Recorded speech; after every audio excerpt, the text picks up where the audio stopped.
কারণ এখন অনেকেই বলে যে আমরা বিএনপির শাসন দেখেছি, আওয়ামী লীগের শাসন দেখেছি, জাতীয় পার্টির শাসন দেখেছি, জামাতের শাসন তো আমরা দেখিনি। তো এমন হতে পারে যে জামাতের শাসন দেখার জন্য এটা তো জনগণের ইচ্ছা, আল্লাহর নির্দেশ, জনগণের ইচ্ছা। জনগণের ইচ্ছা করলে এবারও হয়তো জামাতকে ক্ষমতায় বসিয়ে দিতে পারে, কিংবা আরও 5 বছর পরে জামাতকে বসিয়ে দিতে পারে। গতকাল এক বক্তব্যে বাবু গয়েশ্বর বাবু বলেছেন কিয়ামত পর্যন্ত জামাত ক্ষমতায় আসতে পারবে না। এই বিষয়ে আপনি কি বলবেন? হ্যাঁ, আমি শুনেছি ওনার বক্তব্যটা। আসলে মুন্সিগঞ্জের একটি অনুষ্ঠানে উনি গিয়েছিলেন দাওয়াতে, সেখানে উনি বলেছেন যে কিয়ামত পর্যন্ত জামাত ক্ষমতায় আসতে পারবে না। আসলে ক্ষমতায় আনার মালিক তো আল্লাহ। কাকে আল্লাহ ক্ষমতায় বসাবেন, কাকে ক্ষমতা কেড়ে নেবেন, সেটা একমাত্র আল্লাহই। কোরআনে পরিষ্কার বলা আছে, কুলিল্লাহুম্মা মালিকাল মুলকি তুতিল মুলকা মান তাশা। আমি যে কাউকে রাজা বানাতে পারি, যে কাউকে পথের ভিখারি বানাতে পারি, আমি ইচ্ছা করলে কাউকে সম্মানিত করতে পারি, আমি ইচ্ছা করলে অসম্মানিত করতে পারি, সবই আমার ইচ্ছা। তো আমরা আল্লাহ বিশ্বাস করি। তো আল্লাহ কাকে ক্ষমতায় বসাবেন এটা উনি তো গণক নন যে উনি বলে দিবেন যে কিয়ামত পর্যন্ত ওই যে জামাত ক্ষমতায় আসতে পারবে না। জামাতের আমি একটা এমন রেজিমেন্টের দল যেটা বিএনপিও না, আওয়ামী লীগও না, জাতীয় পার্টি না। আমির যদি বলেন যে সমুদ্রে ঝাঁপ দাও, সমুদ্রে ঝাঁপ দিবে। সুতরাং এদের ভোট কখনোই ওদিক সেদিক হবে না। টাকা দিয়ে ওদের থেকে ভোট কিনতে পারবেন আপনি। সুতরাং জামাতের ভোট ফিক্সড ভোট। এটা আপনি দেখুন, এই যে জামাত মহাসমাবেশটা করলো, আমি তো জামাতের রাজনীতি করি না, কিন্তু জামাত মহাসমাবেশ করলো, সেখানে কিন্তু অসংখ্য সাধারণ মানুষ যোগদান করেছিল। সাধারণত জামাতের মিটিংয়ে জামাতের কর্মী নেতারা জড়ো হয়, কিন্তু ওই দিন যে 19 তারিখের যে মহাসমাবেশটা করলো, জাতীয় সমাবেশ, ওরা মহাসমাবেশ বলে নেই, জাতীয় সমাবেশ বলেছে, সেদিন অসংখ্য সাধারণ মানুষ যোগদান করেছিল। তার প্রমাণ হচ্ছে জামাতের নেতাকর্মীরা কখনো সিগারেট খায় না, কিন্তু অসংখ্য লোককে আমি দেখেছি যে তারা সিগারেট খায়, দেখা গেছে তারা সিগারেট খায়, অর্থাৎ সাধারণ মানুষ সেখানে গিয়েছিলেন। সুতরাং দিনকে দিন জামাতের জনপ্রিয়তা বেড়ে যাচ্ছে। কারণ এখন অনেকেই বলে যে আমরা বিএনপির শাসন দেখেছি, আওয়ামী লীগের শাসন দেখেছি, জাতীয় পার্টির শাসন দেখেছি, জামাতের শাসন তো আমরা দেখিনি। তো এমন হতে পারে যে জামাতের শাসন দেখার জন্য এটা তো জনগণের ইচ্ছা, আল্লাহর নির্দেশ, জনগণের ইচ্ছা। জনগণের ইচ্ছা করলে এবারও হয়তো জামাতকে ক্ষমতায় বসিয়ে দিতে পারে, কিংবা আরও 5 বছর পরে জামাতকে বসিয়ে দিতে পারে। সেটা জনগণই নির্ধারণ করবে। জনগণ কিন্তু এখন আর বোকা নয়, ওই মার্কা দেখে আর ভোট দিবে না। মার্কা দেখার ভোট সিস্টেমও চলে যাচ্ছে এখন। কিন্তু যে মানে পরিবর্তন আসছে ভোটদানে, সেখানে কিন্তু মার্কার ভ্যালু থাকবে না, ব্যক্তির ভ্যালু থাকবে। কে সৎ, কে অসৎ, কে চাঁদাবাজ, কে চাঁদাবাজ না, সেগুলো দেখে মানুষ ভোট দিবে। ফয়জুল করিম বলেছেন আওয়ামী লীগ হচ্ছে শাহী চাঁদাবাজ আর বিএনপি হচ্ছে ছেঁচড়া চাঁদাবাজ। আসলে এইসব কথা বলা, আওয়ামী লীগের ব্যাপারে আমি বক্তব্য রাখতে পারি, কারণ আওয়ামী লীগের ফ্যাসিস্ট দল পালিয়ে গেছে। 1,30,000 নেতা কর্মী, আমলা, আওয়ামী লীগের আমলা, এরা সব পালিয়ে গেছে। সুতরাং আওয়ামী লীগ একটা ফ্যাসিস্ট দল, মানে কার্যক্রম নিষিদ্ধ হয়ে গেছে, ছাত্রলীগ নিষিদ্ধ হয়ে গেছে। তো তাদের ব্যাপারে কথা বলা যায়, কিন্তু বিএনপির ব্যাপারে এখন কথা বলা খুব রিস্কি হয়ে গেছে, ঝুঁকিপূর্ণ হয়ে গেছে, কখন আবার আক্রান্ত হয়ে যায় রাজপথে। সুতরাং আমি এই ব্যাপারে মন্তব্য করতে চাই না। জনগণ সামাজিক যোগাযোগ মাধ্যমে কিন্তু এখন একেবারে পৃথিবীটা ছোট হয়ে গেছে। জনগণই দেখছে যে কারা ছেঁচড়া চাঁদাবাজ আর কারা শাহী চাঁদাবাজ। তো জনগণই সেটা বিচার করবে। সম্প্রতি জুলাই এবং মুক্তিযুদ্ধ নিয়ে রাজনীতিবিদদের মধ্যে কাদা ছোড়াছুড়ি চলছে।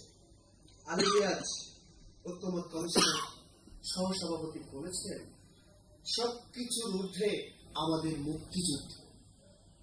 আপনার মূল্যায়ন কি? ভালো বলেছেন আলিয়াজ সাহেব। আমি একজন মুক্তিযোদ্ধা হিসেবে তো অবশ্যই এই মুক্তিযুদ্ধকে ধারণ করি, 71-কে ধারণ করি। তো এই ব্যাপারে তো কোনো রকমের মানে সমঝোতা নাই। 71-এর স্থানে 71 রয়েছে। কিন্তু আওয়ামী লীগ গত মানে অনেকগুলো বছর যা করেছে, এই মুক্তিযুদ্ধের তথাকথিত মুক্তিযুদ্ধের চেতনা নিয়ে যে রাজনীতি করেছে, সেটা কিন্তু প্রত্যাখ্যাত হয়েছে। এই 5ই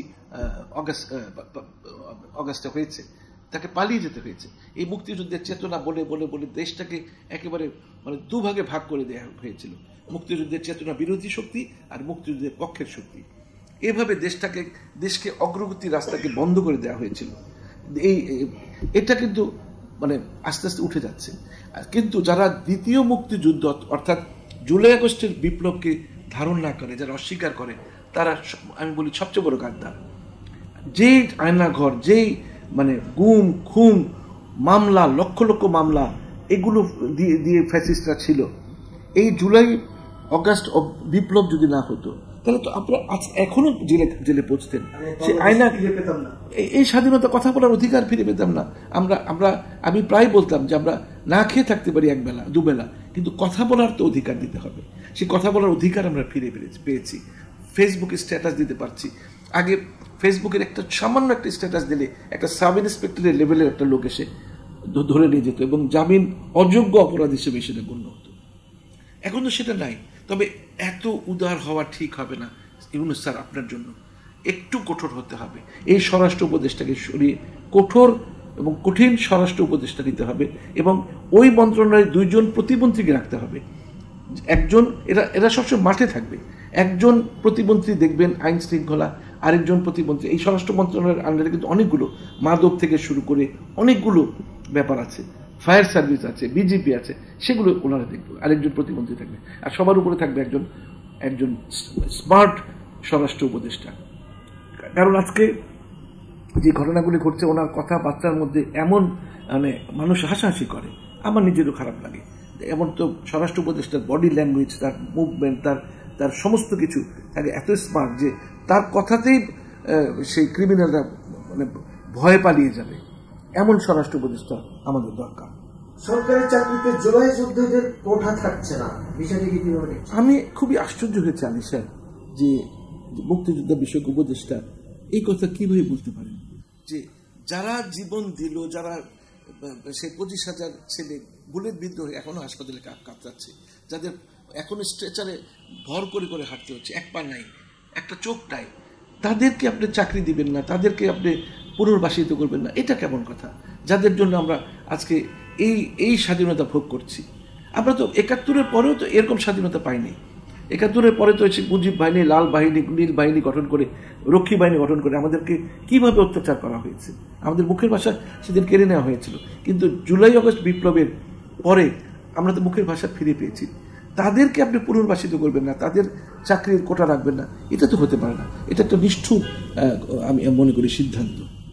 মুজিব শতবর্ষ পালন এবং 10,000-এরও বেশি শেখ মুজিবের মুরাল নির্মাণের যে আর্থিক সরকারি আয়োজন ছিল, সেখানে দুদক ব্যাখ্যা চেয়েছে। এ বিষয়ে আপনি কি বলেন? এই যে মুজিব বর্ষ বলে একটি কথা, এটার পিছনে যে কত শত কোটি টাকা ব্যয় করা হয়েছে সারা বাংলাদেশে, তারপরে বিভিন্ন ডিস্ট্রিক্টে যে শত শত মুরাল বানানো হয়েছে, এর পিছনে অজস্র টাকা ব্যয় হয়েছে। এটার তো কোনো প্রয়োজন ছিল না। আপনি এমন একটা অবস্থা ছিল যে বিমান যখন এয়ারপোর্টে নামবেন বিমান থেকে, তখন দেখবেন ওয়েলকাম টু মুজিবস কান্ট্রি। কেন? এটা কি মুজিবের একা দেশ? এটা 16 কোটি 18 কোটি লোকের দেশ। এটা তো বাংলাদেশে ওয়েলকাম টু বাংলাদেশ লেখা থাকবে। এমন অবস্থা দাঁড়ালো যে শেষে বাংলাদেশ বিমানে উঠার সময় অ্যানাউন্সমেন্টের শেষ পর্যায়ে বলা হতো জয় বাংলা, নামার সময় অ্যানাউন্সমেন্ট করে শেষ করা হতো জয় বাংলা দিয়ে। পৃথিবীর কোনো দেশে কি এমন আছে? মানে জয় বাংলা, জয় বঙ্গবন্ধু, এটাকে একেবারে গুলিয়ে খাওয়ানোর চেষ্টা করা হয়েছে। দুদক এতদিনে এইটার কার্যক্রম শুরু করেছে। আমার মনে হয় একটা দ্রুত কার্যক্রম করে কে এই শত সহস্র কোটি টাকা কারা কারা আত্মসাৎ করলো, এটা বের করে এই টাকাগুলি উদ্ধার করতে হবে। এটা তো রাষ্ট্রের টাকা, আমার আপনার টাকা, আমরা যারা ট্যাক্স দিই আমাদের টাকা। এই টাকাকে এরকম অপচয় করার অধিকার তো আমরা শেখ হাসিনা বা আওয়ামী লীগ দেইনি। এটার ব্যাপারে সবকিছুর ব্যাপারে অত্যন্ত কঠোর মনোভাব এবং দ্রুত কার্যক্রম নিতে হবে। এই মামলা 1 বছর হতে চললো, এখনো পর্যন্ত একটা মামলা রায় পেলাম না। একটি মামলা রায় পেলাম 6 মাস তার কারাদণ্ড, বিনাশ্রম কারাদণ্ড, সে আদালত অবমাননার জন্য। অথচ আরো দ্রুত এই মামলার রায়গুলো বাস্তবায়ন করা খুবই প্রয়োজন বলে মনে করি। সম্প্রতি নির্বাচন পদ্ধতি নিয়ে বেশ আলোচনা সমালোচনা হচ্ছে, পিআর পদ্ধতি নিয়ে একমত দ্বিমত দেখা যাচ্ছে। আমার প্রশ্ন হচ্ছে, বিএনপি পিআর পদ্ধতি চাচ্ছে না। বিএনপির সঙ্গে সুর মিলিয়ে মাওলানা মামুনুল হক বলেছেন পিআর পদ্ধতির পক্ষে তারা নন। আসলে পিআর পদ্ধতি অনেক দিনের মানে দাবি ছিল অনেকগুলো দলের, ইভেন কমিউনিস্ট পার্টিরও দাবি ছিল। তো বিএনপি তো এটা মেনে নিতে পারবে না। বিএনপি মেনে নেওয়া মানে বিএনপিকে আত্মহত্যা করার সামিল। কারণ বিএনপি জানে যে এখন পর্যন্ত বিএনপির যা সাংগঠনিক তৎপরতা বলুন, তার যে জনপ্রিয়তা বলুন, সেটাতে বিএনপি এখনো 2/3 যদি আজকে নির্বাচন হয় 2/3 সিট পাবে, যদি অনেকে বিএনপি থেকে মুখ ফিরিয়ে দিয়েছে, তারপরও বিএনপির যে সাপোর্টার আছে 2/3 ইজিলি ভোট পাবে। কিন্তু বিএনপি যদি পিআর পদ্ধতিতে রাজি হয়ে যায়, যেটা জামাত থেকে শুরু করে মোটামুটি সবার দাবি যে পিআর পদ্ধতি ইলেকশন, ছোট ছোট দলগুলোর জন্য পিআর পদ্ধতি অত্যন্ত লাভজনক। তারা কিন্তু সংসদে যারা একটি সিটও পেত না, তারা 3, 4, 5টি পর্যন্ত সিট পেয়ে যাবে। সুতরাং এখানে পুরোপুরি দ্বিধা বিভক্ত হয়ে গেছে দেশটা। এক বিএনপি চাচ্ছে যে পিআর পদ্ধতি না, আর অন্যান্য জামাত ইসলাম থেকে শুরু করে হাত পাখা থেকে শুরু করে এনসিপি সবার পিআর পদ্ধতি চাচ্ছে এখন। এবং আমি জানি না ইউনূস স্যার এটা এই ব্যাপারে কি সিদ্ধান্ত নেবেন। এটা এটা এটা অনেক গোলমেলে ব্যাপার হয়ে যাবে। এটা আসলে এটার সমাধান না হওয়া পর্যন্ত নির্বাচন তো দেওয়া যাবে না। আর নির্বাচনের তো ফিল্ডই তৈরি হয়নি, পুলিশ নেই, প্রশাসন নেই। প্রশাসনের মধ্যে এখনো অনেক মুজিববাদী ঢুকে আছে, পুলিশের মধ্যে এখন অনেক মুজিববাদী ঢুকে আছে। আমরা গোপালগঞ্জে কি দেখলাম, পুলিশ রণে ভঙ্গ দিয়ে পালিয়ে আসলো। অর্থাৎ গোপালগঞ্জের প্রশাসনে অনেক মুজিববাদী রয়েছে। এই প্রশাসন, এই সেট আপ দিয়ে তো সেই আগেকার দিনের নির্বাচন দিয়ে কোনো লাভ নেই। মানে একটা অর্থবহ নির্বাচন দিতে হবে। নির্বাচন তো আমিও চাই, সবাই চাই, কিন্তু নির্বাচনটা হতে হবে অর্থবহ, লেভেল প্লেইং ফিল্ড থাকতে হবে এবং একটা সুদক্ষ সুদৃঢ় প্রশাসন, পুলিশ বাহিনী, আনসার বাহিনী থাকতে হবে যারা নির্বাচন করেন।